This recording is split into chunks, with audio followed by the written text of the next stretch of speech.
Madame, Monsieur, bonjour et bonne année 2016 sur Vox Africa. Je suis Fanny Wegscheider. Votre point quotidien sur l'actualité africaine et internationale, c'est tout de suite dans Vox Flash.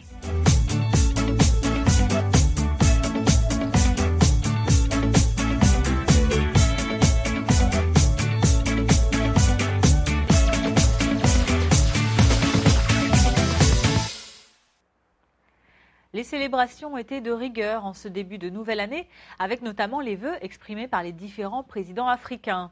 Au Cameroun, une autre fête a eu lieu le 31 décembre dernier, celle par l'armée nationale de ses victoires contre Boko Haram. Pour l'occasion, le ministre de la Défense, Joseph Betty Assomo, est venu passer le réveillon du Nouvel An avec les militaires basés dans la ville de l'extrême nord de Kidimatari. Dans ce camp frontalier du Nigeria, l'heure était au bilan. Selon l'armée camerounaise, ces victoires sur le groupe islamiste armé nigérian auraient permis de tuer une centaine de leurs membres, ainsi que de libérer 900 otages lors d'une opération de 3 jours dans la région de l'extrême nord. Un bilan qui n'a pas pu être confirmé par d'autres sources indépendantes pour le moment. Et selon le ministre de la Défense camerounais, Joseph Betty Assomo, le succès de cette opération est le résultat de la parfaite synergie entre les forces de défense camerounaises, de la force mixte multinationale régionale et de la collaboration des forces armées nigérianes. Le ministre a également émis un message d'espoir lors de ces festivités du 31 décembre. Je vous propose de l'écouter. Boko Haram aujourd'hui, ce n'est un secret pour personne, est très affaibli. Mais il a opté pour des méthodes diaboliques, des méthodes de Méphistophélix, si vous me permettez l'expression, avec ces attentats kamikazes pour lesquels les populations civiles ces derniers temps payent un lourd tribut. Et c'est l'occasion également pour nous de porter le message de réconfort, de condoléances et de soutien à ces mêmes populations, les populations civiles, qui, aux côtés des forces de défense et de sécurité, apportent une contribution remarquable à la guerre contre Boko Haram. Ouvrons à présent un chapitre élections. Dans la République centrafricaine voisine, le décompte des bulletins de vote se poursuivait encore ce dimanche. Outre le scrutin pour les législatives, le vote du 30 décembre dernier concernait aussi, vous le savez, le premier tour de la présidentielle. Et ce, près de 3 ans après le renversement du président François Bozizé en mars 2013 et qui avait marqué l'ouverture d'un grave conflit politico-confessionnel. Hier, dimanche, les décomptes partiels confirmaient l'avance de l'outsider Faustin Archange Touadéra sur cet adversaire. Le candidat indépendant et ancien Premier ministre de François Bozizé devance notamment l'un des favoris, Anissé Georges Dologuélé, lui ancien Premier ministre d'Ange Félix Patassé. Pour le moment, M. Touadéra est également devant Désiré Kolimba, le fils de l'ancien président André Kolimba, et celui qui est présenté comme le candidat de la France, Martin Ziguélé, un autre ténor de cette présidentielle centrafricaine. Une trentaine de candidats étaient en lice pour le premier tour de la présidentielle mercredi dernier. Pour le moment, les résultats partiels ne concernent qu'un quart des 2 millions environ d'électeurs qui étaient appelés aux urnes, soit 522 514 voix précisément.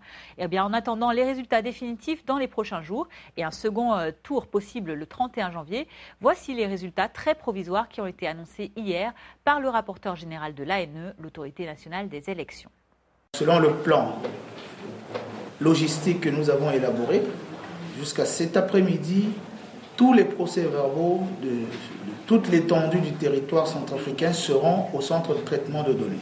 Je vais donc vous donner ces chiffres qui concernent l'ensemble du territoire, mais je l'ai dit tout à l'heure, en ce qui concerne seulement 20% des procès-verbaux attendus.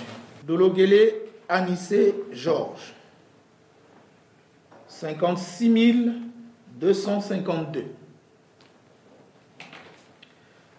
Touadéra Faustin Archange, 96 988. Ziguélé Martin, 22 464. Kolimba Désiré Nzanga Bilal, 38 403. Mekaswa Abdou Karim, 6253. Bokassa Jean-Serge, 27 775. Et ces chiffres énoncés hier proviennent à la fois de Bangui, où 76% des votes ont été comptés, ainsi que de 8 des 16 provinces du pays, mais aussi de l'étranger pour 16% des résultats traités. En Afrique centrale, toujours, une nouvelle réaction vient de se faire jour suite à l'annonce du président sortant du Rwanda, Paul Kagame, de se présenter pour un 3e mandat.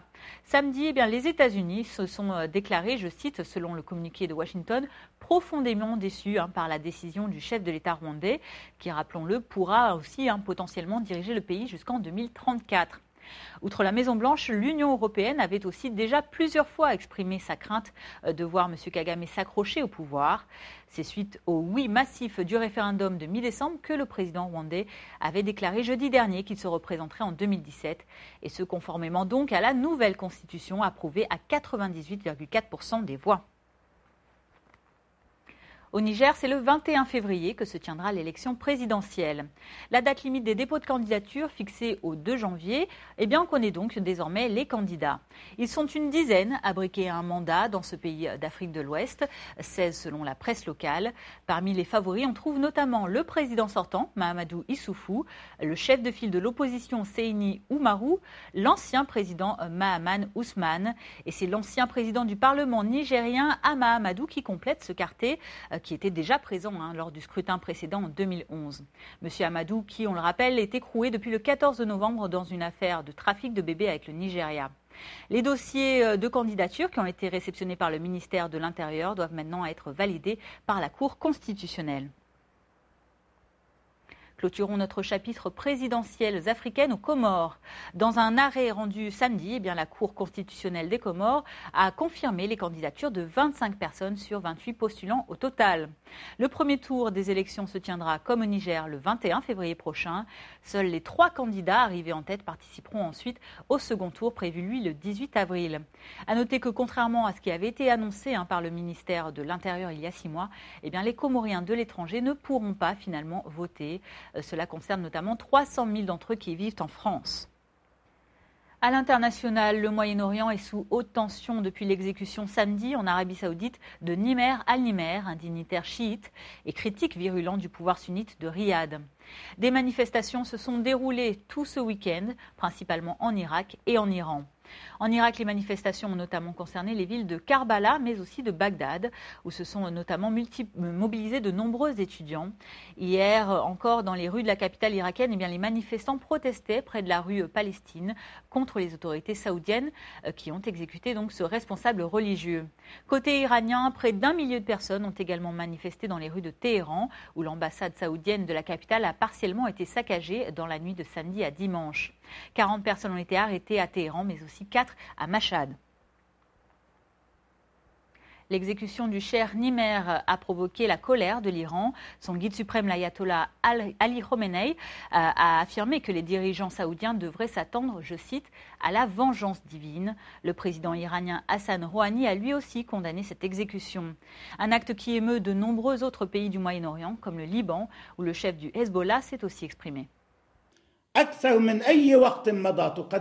Plus que jamais, cela montre le vrai visage de l'Arabie saoudite au monde. Un visage despotique, criminel, terroriste, takfiriste. Il faut faire attention à ce que ce sujet ne se transforme pas en sujet sunnite-chiite ou ouvre des dossiers de ce type.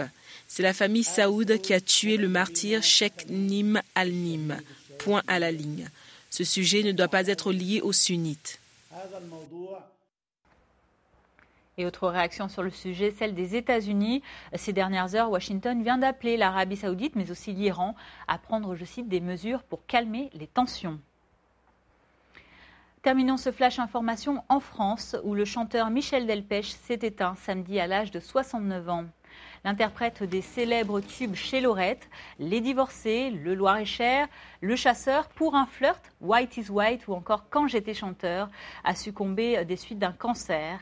Selon son épouse qui a annoncé la tragique nouvelle, cela faisait 3 ans que Michel Delpech se battait contre cette maladie. Il était hospitalisé à l'hôpital de Puteaux, en banlieue parisienne. Voilà, c'est la fin de ce Vox Flash du lundi 4 janvier. Merci à vous de l'avoir suivi. Je vous donne rendez-vous demain mardi pour votre point quotidien sur l'actualité. Très bonne journée à tous et bonne suite de programme sur Vox Africa.